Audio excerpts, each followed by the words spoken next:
Hello, I'm Dylan. And I'm Keon. And this is Triple Play, that podcast with a talking deer, because this time we watched the Fred trilogy. Written by David A. Goodman, Drew Hancock, and Lucas Cruikshank. Directed by Clay Weiner, John Fortenberry, and Jonathan Judge. And released in 2010, 2011, and 2012. Yeah, they pumped these bad boys out as fast as possible. They actually did. We'll get into that when we get into the making of Fred 1, which had a very short schedule. As obviously Fred 2 and 3 did as well. Because they wanted to capitalize on that Fred fame. Well, that is why, actually. Before he went out of style and got passed by Ryan Higa as the most subscribed channel, who then got passed, I think, by PewDiePie. Some YouTube history for you.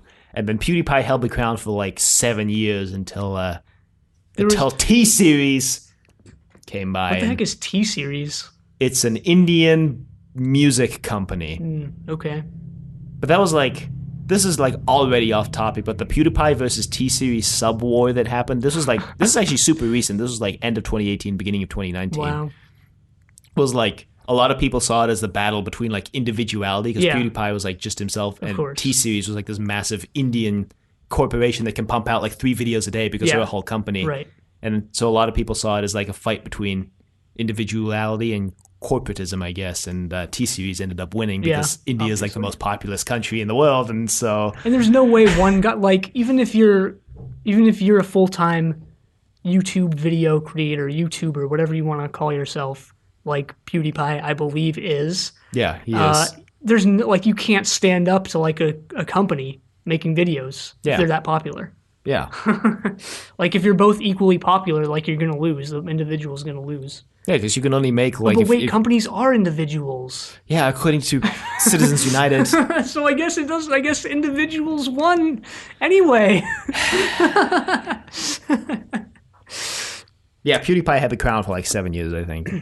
There was like a brief like couple of months in like 2014 when it went back to Smosh. I remember that because I used to watch Smosh like pretty frequently as a kid. Yeah.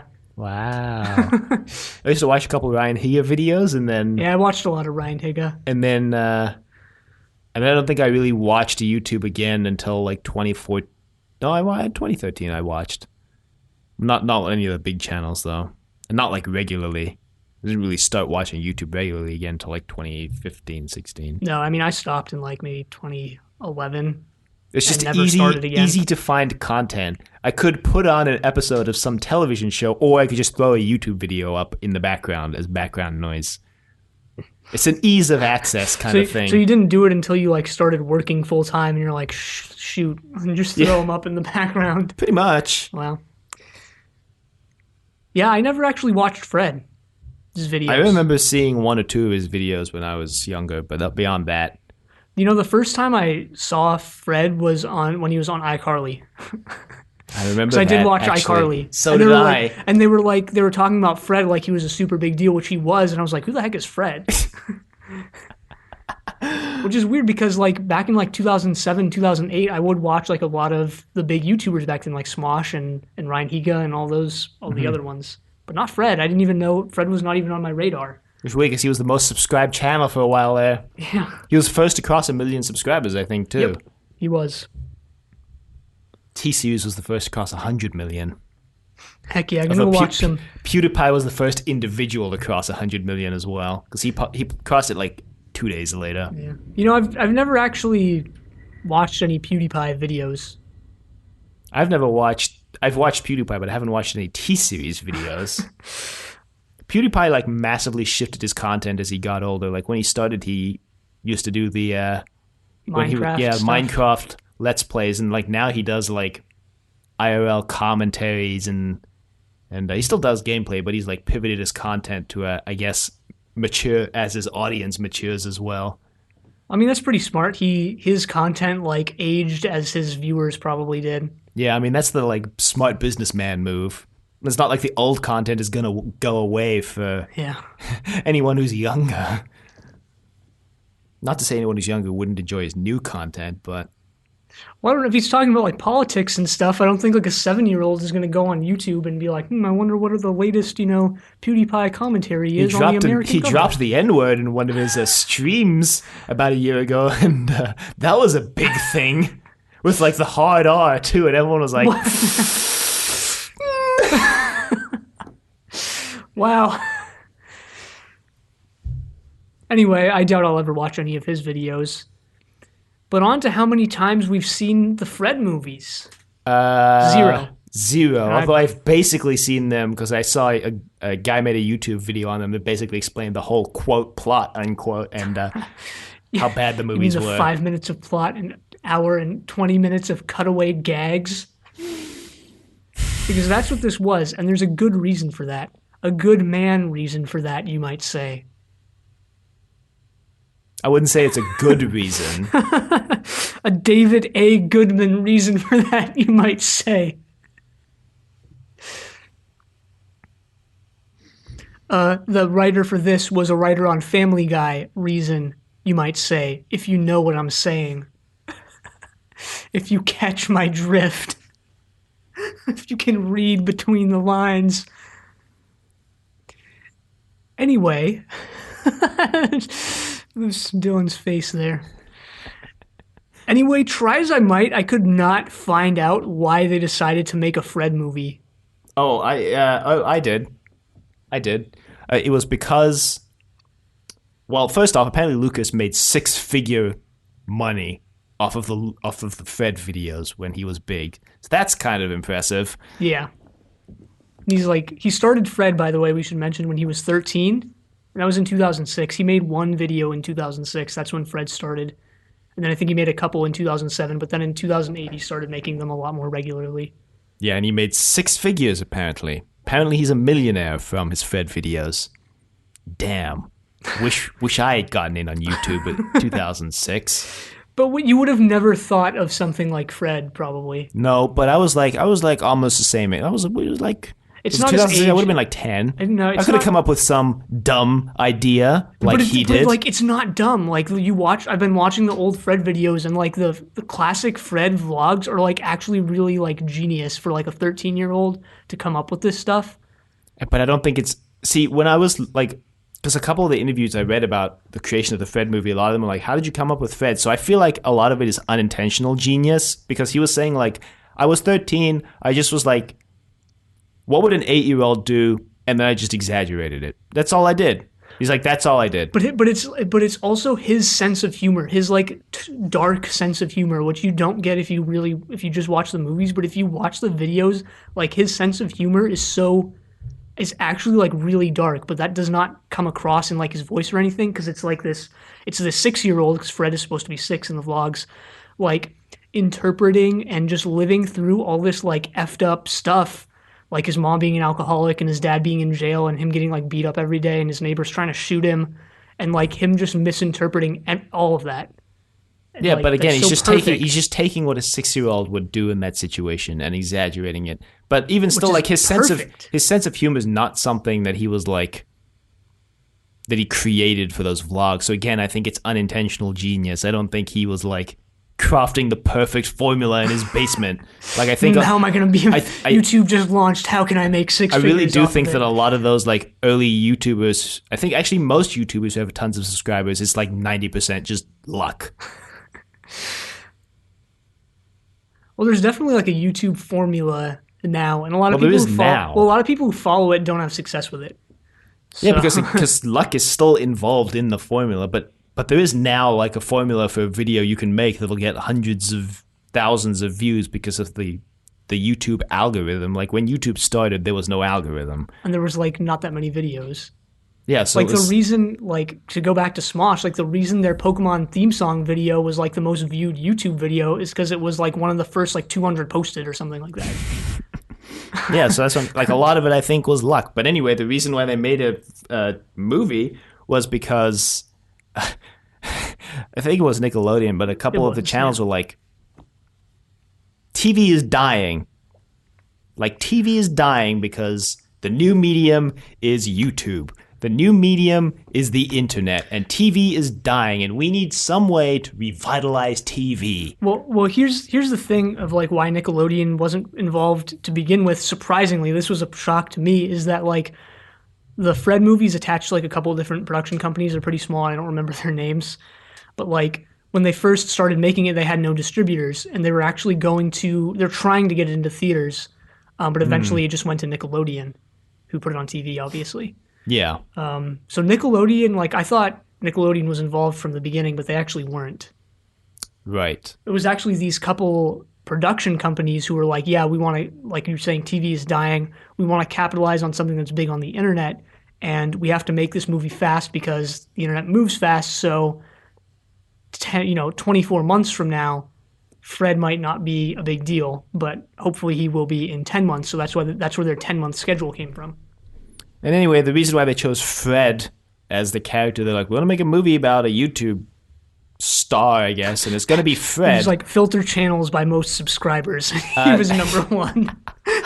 Well, good guess, but no. Actually, it was David Goodman. His daughter was a big fan of Fred and actually introduced him to Fred, and that's when he was like, we should do Fred. David A. Goodman, as I hinted at before, was a writer for Family Guy, the head writer for Family Guy. Right. Which explains why there's so many cutaway gags in Fred 1. Because Family Guy, like, if you've never watched Family Guy, it's 3 to 4 minutes of plot, and the rest is just like, remember that time when cut away to something potentially funny? Well, I'm pretty sure that was Lucas Cruikshank as well, because he was like, I didn't really want to give away the Fred property to anyone at first, because it's always been just me. But then he was like, but then I saw what David A. Goodman came up with, and I really liked it. And that's when I knew that Fred would be in capable hands with this group of producers that I was basically selling the Fred character to. I mean, this is basically him selling out. I guess, because there's another thing he kind of envisioned for the Fred movie when it first became like real, like, hey, we're going to make this thing, was that it would be a road trip movie, and that Fred would travel across the United States to visit Judy. But again, these production companies whose names I'm forgetting were like, no, it's going to be way too expensive. Well, it ended with Lionsgate. Lionsgate was the one who ended up making the movie. There's actually like a couple. Distributing, I should say. Lionsgate distributed the movie. Yeah, to Nickelodeon. there were a couple production companies making this. I don't know if that was like simultaneously. I don't know how that even worked, but Durf Films. Wow. That's it. That's Varsity that's Pictures Lucas's. and Collective Digital Studio are the ones that are credited with the final movie. Yeah, so Lucas's vision of the road trip idea was toned back. Judy ended up moving across town instead of across the country. And Lucas was just like, yeah, that's all right, I guess. I mean, I read an interview where Lucas was basically like, this is paraphrased, but the gist of what he says is, I was convinced to make this movie because you get to see all the characters who aren't Fred. Like, you get to see them instead of them just being me. Right.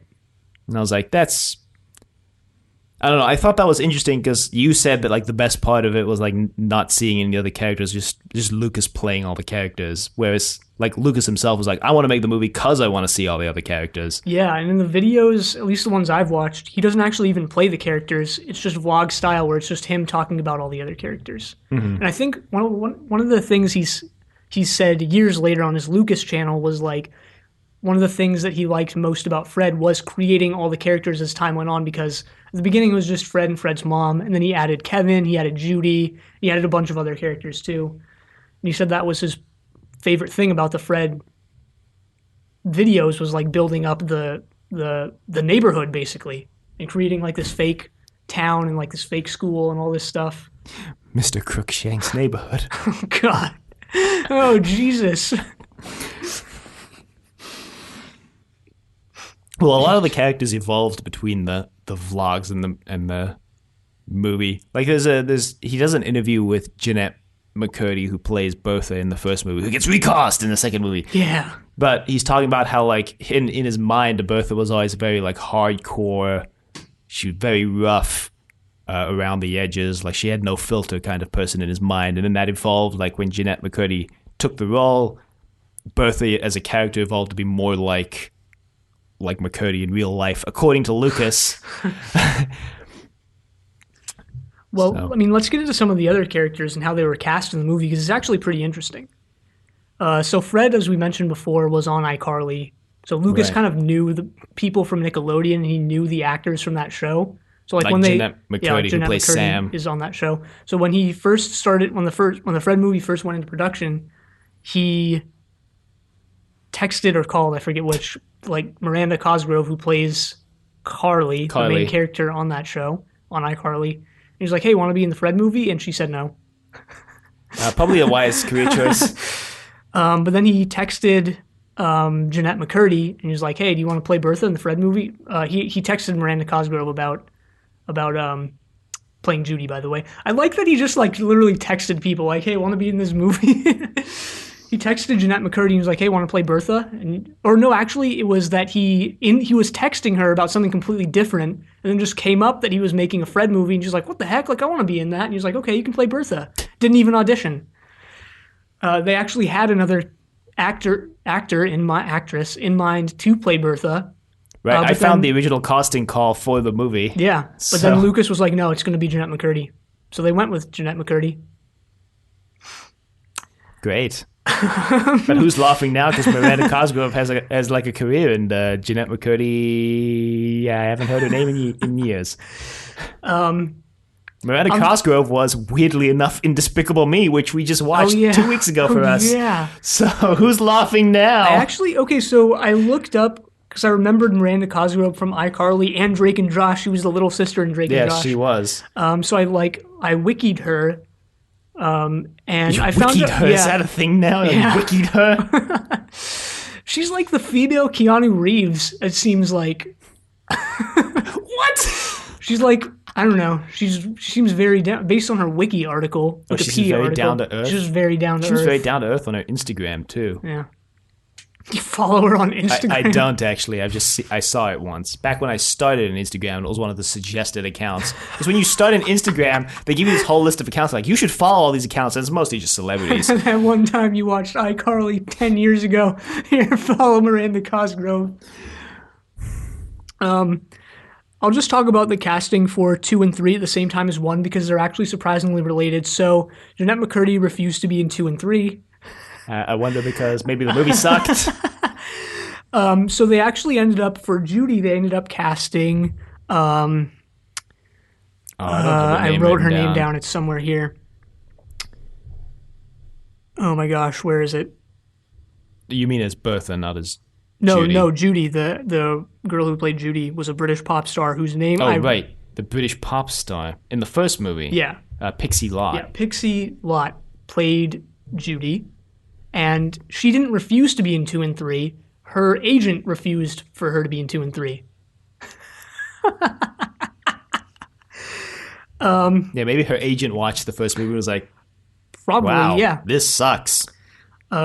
Lucas's sister is in the movie. She's at Judy's party. The guy who played Kevin actually has a pretty successful acting career now. He's in like a couple pretty big shows. Like he's in the Animal Kingdom show from whoever makes that. It's not HBO. It's like the rival, less known HBO. TLC or something like that. The Learning Channel No, I that don't does know, no learning anymore. Classic. I don't know. He's on a show called Animal Kingdom, which I've heard of, and it's kind of big, I think. Wow. And he's been in like a lot of other pretty big things. Yeah, But he I was just in the could Fred see movie. that. He's in It Chapter 2. Wow, that's weird. That's really weird, actually. Yeah. He was in Pretty Little Liars as well. Wow. He actually has had a successful acting career. The only person to launch an acting career from the Fred movies. Yeah. Well, actually, he didn't even want to be in Fred 1. His agent made him do Fred 1. But Kevin still manages to be like the best character in the Fred movies. Him and Diesel. Diesel.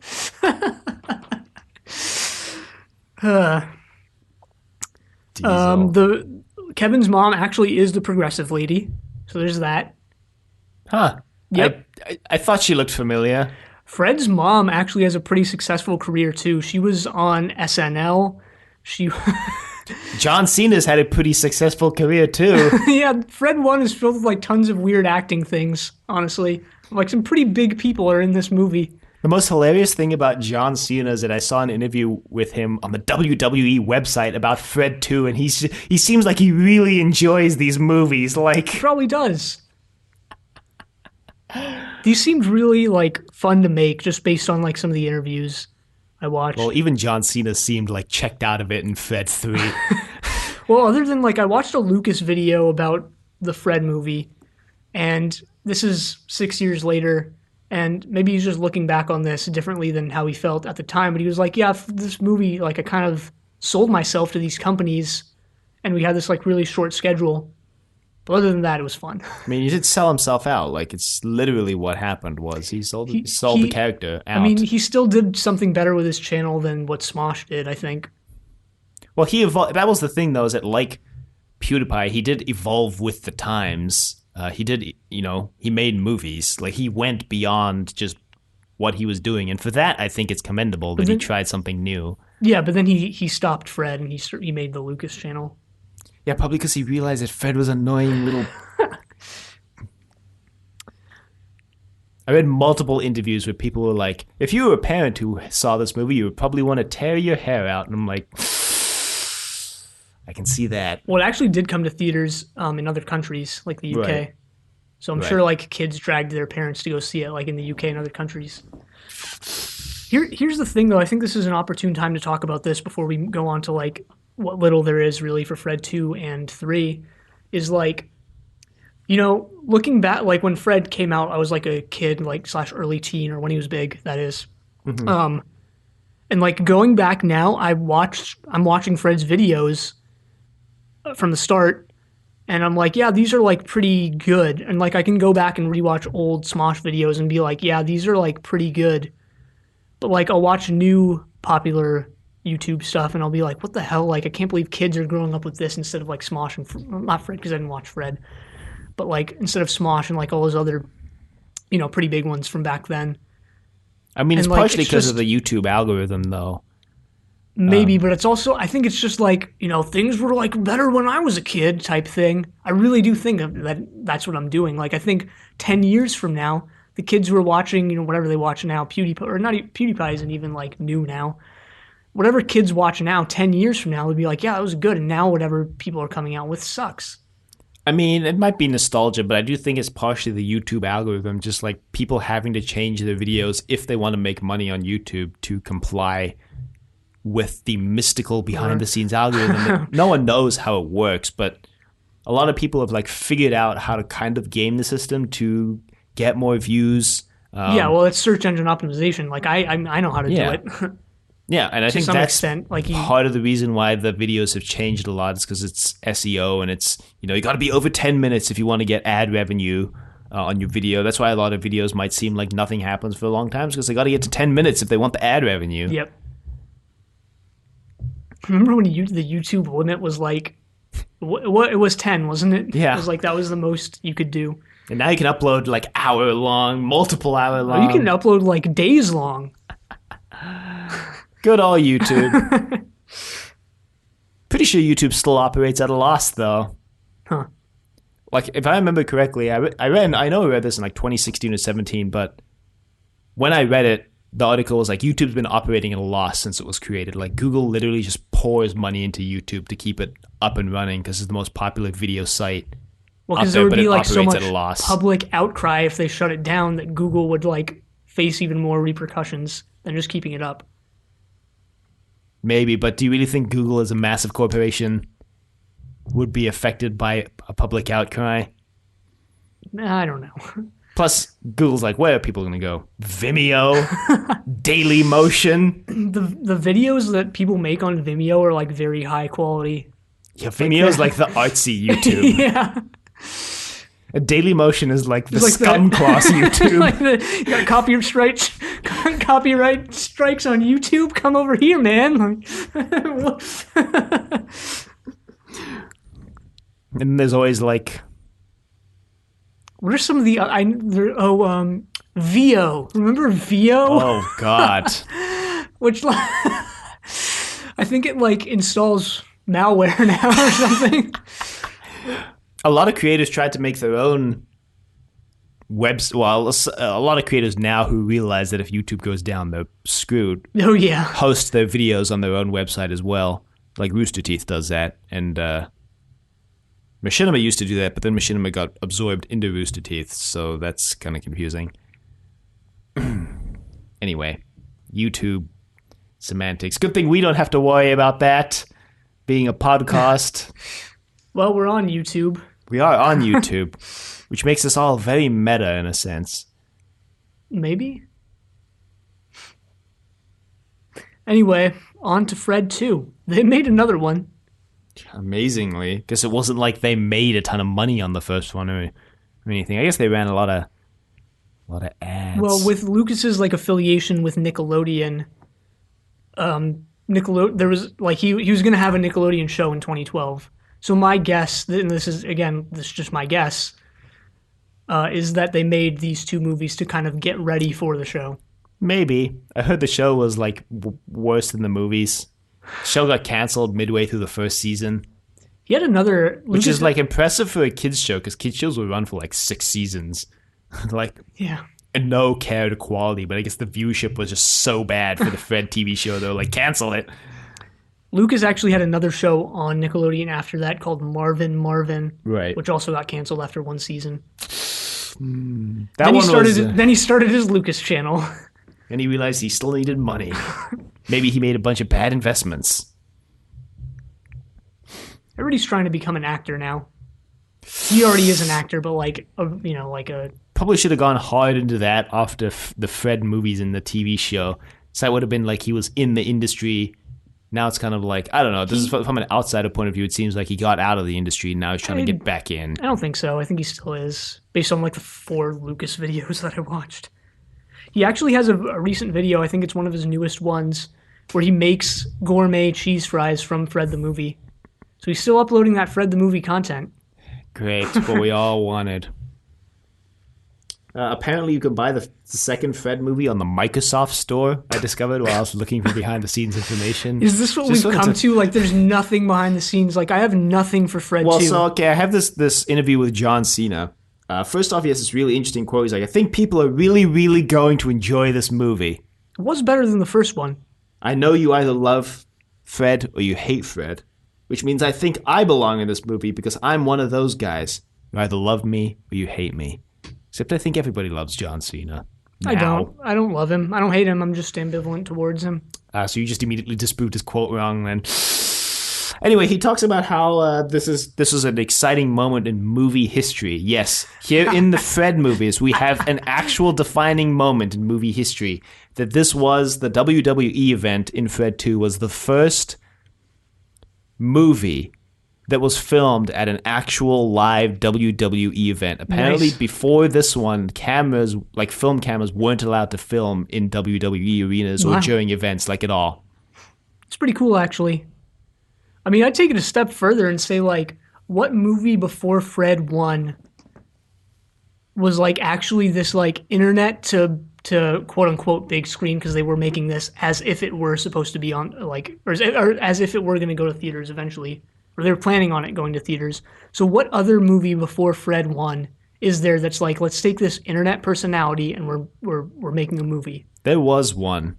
And it did very, very poorly. But it, like, just offhandedly, one of the articles I was reading, there was from that 2010, there was like, Fred's coming to TV. It was like, with the failure of X, Y, and Z other movie based on a YouTube personality, can we really expect this movie to be any good?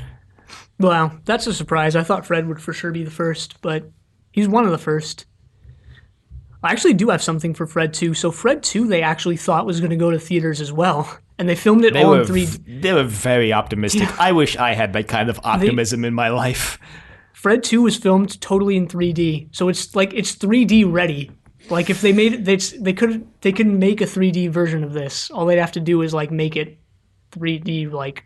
Now that sounds like it's outlawed by the Geneva Convention. Because 3D was, if you remember, 3D was pretty big, like, about 10 years ago. So they're like, this is going to theaters. It's going to be in 3D.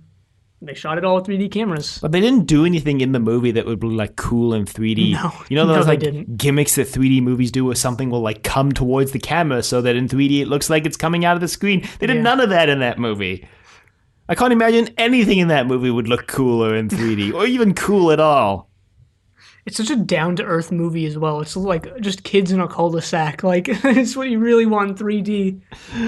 They filmed a behind the scenes video for Fred 2 that's like Fred back on set that is Lucas playing the Fred character but like behind the scenes, which kind of implies that the second Fred movie exists within the universe of the Fred vlogs with Fred the character playing the Fred character in the movie.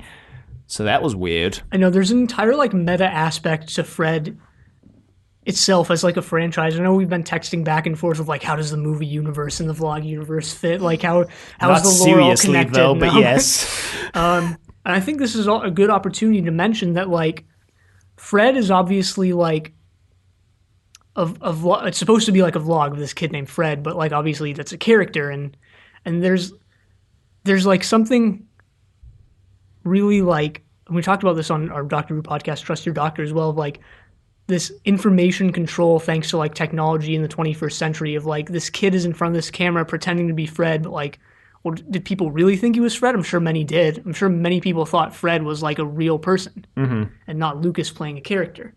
I'm sure a lot of kids were like, it's Fred! Right. And then you get to his Lucas channel, and this is ostensibly Lucas. It's called Lucas. His name's Lucas. But like that's like Lucas on the Lucas channel is also a character. Like if you watch the interviews for the Fred movies or just like him when he's not playing this role, he's not like that at all. Like what you see on the Lucas channel is not really him. Like in the interviews for Fred 2 and 3 and stuff like that, he seems really down to earth. He seems very shy actually. He doesn't like look the interviewers or the camera in the eye very much. He's very soft spoken. And when the interviews ask him like all these questions of like, you know, you're amazing and like, you know, Fred is like this amazing like thing that you've created as such a young person. He seems very actually humble and really downplays himself. Yeah. But that's, like I mentioned before we started recording, that most YouTubers who film themselves in, I guess, the vlog style of a YouTuber talking to the camera as ostensibly themselves, they're pretty much all playing a character. I know I was watching one YouTuber, Pay Money Wubby is his name. Just check him out. He's actually really funny. But he was reading comments on his videos the one time, and the one guy's like, he says something like, you know, are you really like this in real life? And the guy's like, no, spoiler alert, pretty much everyone on YouTube is playing a character. We're like, pretty much all of us are nothing like what we portray on camera. Like, we're pretty much just doing this to be entertaining. Even though we're ostensibly playing ourselves, we're just doing this to be entertaining. So, yeah, they're becoming their own product. it's interesting. It's weird. I think it is very weird. I think Fred, in a way, I mean, it's blurring the lines. Like the more time goes on, the more like technology blurs the lines between like fiction and reality. But like, I think Fred actually helped establish this kind of mindset of like you can make these vlogs and you can kind of be yourself because like there's something of Lucas and Fred, Right. but you're not yourself. I mean, I think Fred paved the way. Fred is like a more extreme example because it is like, you know, it's at the end of some of his early videos, it's like bloopers, and then you see like what Lucas is really like. I mean, it's like those channels like Filthy Frank or Max Mofo, like doing all this gross stuff or swearing, and then you like watch just an interview with them that's like completely unrelated to the channel, and they're like completely different to the persona they portray on video, and it's always interesting to see. It's also always like really disconcerting because then you're like, what's real and what's not? Because then you have to wonder like maybe the interview is just all an act and the vlog is the real person. Like we don't really know unless you know like know that person personally, like as a friend or an acquaintance. Then you would know. But like we is just even outside. Then you don't really know. What if they've been acting since like age 2? Okay, that's fair. But like especially us as outside viewers, like we can't really know. Yeah. Anyway, Fred 3, Camp Fred. Quote, this is the biggest thing we've ever done with Fred, unquote. Lucas Cruikshank, 2012. I watched an interview where they interviewed the actors and asked them if they had ever been to camp as a kid. Yeah, I watched that same interview. So, It's like 15 minutes long, too, which was surprising. yeah. So here's what I have. Lucas did go to Boy Scout camp for a couple days or like a week, Yeah, like a week. and he hated it. And then he went to theater camp and liked it. The guy who plays Diesel, Carlos is his name, Yeah. never went to summer camp. The guy who He plays... said he went to asthma camp, didn't he? Which he said it's kind of like summer Yeah. camp, but you just take a break every once in a while. Yeah, but he said he didn't go to summer camp as a kid. He didn't go to that camp until he was like older, he said. Oh. Like he didn't go in elementary school. Oh. Was the point. I thought I heard the guy who plays Hugh say that Lucas was basically carrying the movie, and I was like, I think he just meant like his energy was. Well, I don't know what he meant. I have no idea, honestly. and then there's a segment in that interview where like she's interviewing Magoo, Dig, and Chatter, the actors Greatest who play them, characters in the Fred obviously. universe. No. And they're talking about like how, oh yeah, the set's great, everybody's so much fun, except for Lucas. Like Lucas is just kind of mean. Like he'll just shove Chatter sometimes, and it's like the way they're saying it sort of sounds like it could be a joke, but also sort of sounds like they're being serious. Like it's when you don't know how to properly do sarcasm, so you're trying to do it, but you can't really tell if it's sarcasm or not. I think it's exactly that. I don't think Lucas was actually going around. I'd like to believe he wasn't doing that. And also, like, nobody else on anywhere else has, like, ever said anything bad about him. Yeah, but it's funny. It's funny because of the fact that she like knowing everything else, you know that obviously Lucas doesn't go around shoving this kid. Yeah. But like watching this segment, it's funny because these kids are like clearly trying to be sarcastic, but they're like not really succeeding at it. No, and they're not even, like, kids at the same age that, like, you might think they are if you're watching the movie. I mean, Yeah, I found out while I was looking up the actors that they're only like Lucas was he was 19. He was 19 when they Fred filmed that 2. movie. I think Magoo, the guy who plays Magoo, was 16 when they filmed Fred 3, and then Dig and Spoon were 15, and then Chatter was 14. They look much younger. Like, they look about 12, I'd say. Yeah, I Or was like really 10 surprised to hear that 12. Magoo was like freaking 16. I was like, what? I guess they found kids who, like, hadn't gone through puberty yet. Anyway, Dig never went to camp. Neither did Magoo. But Chatter went to lifeguard camp. I like how we just call him by the character's name. Yeah, I don't know their real names. Heck if I know.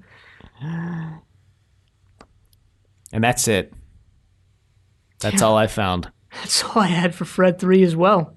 I don't know if you in that interview that at one point in the video, I think it's when it's right before Diesel starts talking. This is the guy before, I don't remember who that interviewed before Carlos Diesel. But in the background, you can just see a guy really going ham, like at the loser dance. Like he's getting really into it. Like he's really going at it. And I just thought that was fun. Yeah, Lucas said they revised the dance as time went on, which is normal, I think. He said the dance was like pretty much completely different from the first dress rehearsal they did. Yeah. And that's it. That's Fred. Yeah. So how well do these work as a trilogy? Pretty terribly.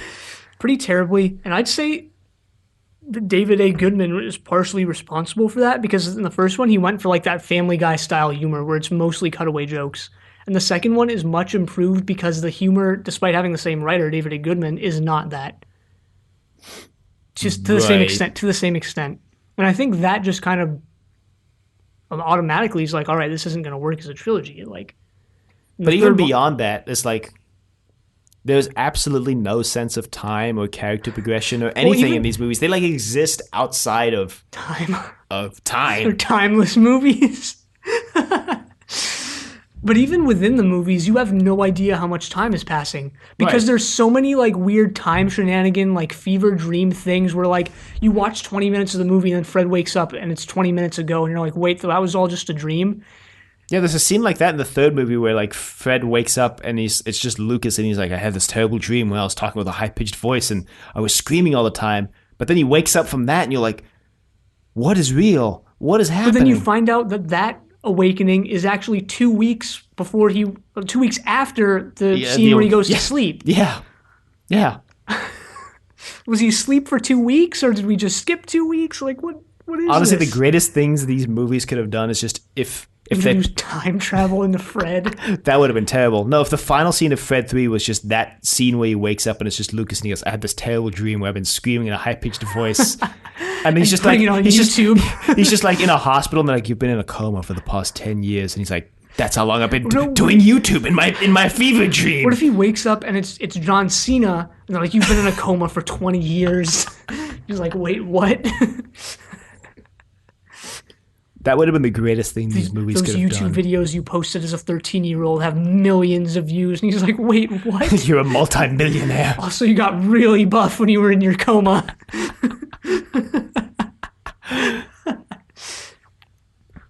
But yeah, there's no sense of like character progression. There's no character arcs. Bertha's like There are character arcs Oh, what for Dig and Kevin? for Kevin and for Fred. Fred doesn't have a character arc in the first movie. Like, I'm just gonna straight up say it. He doesn't have a character arc in the first From movie. 1 to 3, he does. Not that you even need a character arc in a trilogy. Not that you need character quote unquote arcs ever in stories.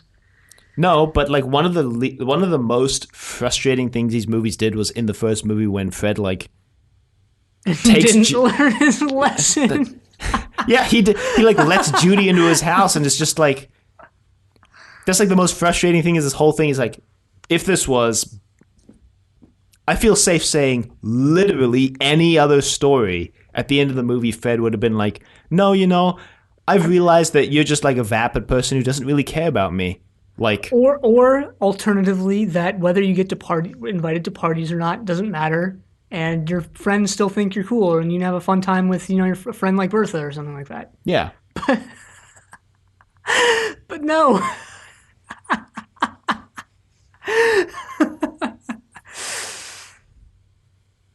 Turns out, that what people tell their kids nowadays, which is like, it's not how many likes you get, it's not how many viewers you have on Yes, it Instagram or is. YouTube or whatever, is wrong. Yes, it is. How many viewers does this podcast get? Not enough. Send this to 5 of your friends or we're going to curse you. Oh my God. Time to take drastic measures to increase Triple Play's listenership. What if we did some like guerrilla marketing for Triple Play of like making QR codes and like just pasting them around and like leaving like Triple Play stickers like around the area? Just go to Hollywood and just start handing out Triple Play flyers.